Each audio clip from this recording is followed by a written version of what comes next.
កំបង្ខំចិត្តបង្កើតទំនាក់ទំនងឡើងវិញជាមួយមនុស្សដែលគ្មាននិស្ស័យនឹងញាក់ហើយក៏មិនត្រូវបន្តចូលពាក់ព័ន្ធជាមួយមនុស្សដែលធ្លាប់ធ្វើឲ្យអ្នកឈឺចាប់សូមទុកឲ្យវាដំណើរការតាមធម្មជាតិរបស់វាចុះដាច់ខាតមិនត្រូវឲ្យមានលេសណាមួយដើម្បីទាក់ទងជាមួយគេនោះទេ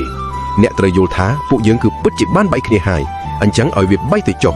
ដាច់ខាតគឺមិនមានអ្វីត្រូវទំនាក់ទំនងគ្នាទៀតនោះទេធ្វើដូច្នេះយើងនឹងមិនមានអារម្មណ៍អ្វីត្រូវសោកស្ដាយទៀតនោះទេពីព្រោះថាទំនាក់ទំនងរវាងយើងទាំងពីរត្រូវបានបញ្ចប់ទៅហើយទោះជាពីមុនមានទំនាក់ទំនងល្អយ៉ាងណាក៏មិនអាចត្រឡប់មកដូចដើមវិញទេដូច្នេះហើយសូមគុំឲ្យមានការហត់នឿយក្នុងចិត្តនិងកុំគិតថាមានអារម្មណ៍សោកស្ដាយវាអីខ្យល់ប៉ោងលើទំព័រណាអ្នកអានទំព័រនឹងទៅមនុស្សមានទៅមានមកវាជារឿងធម្មតាយកពេលវេលារបស់យើងសម្រាប់ឲ្យស្រួលខ្លួនយកពេលអានសៀវភៅយកពេលវេលាដែលនៅសល់ទៅធ្វើរឿងអ្វីដែលអ្នកចូលចិត្តធ្វើ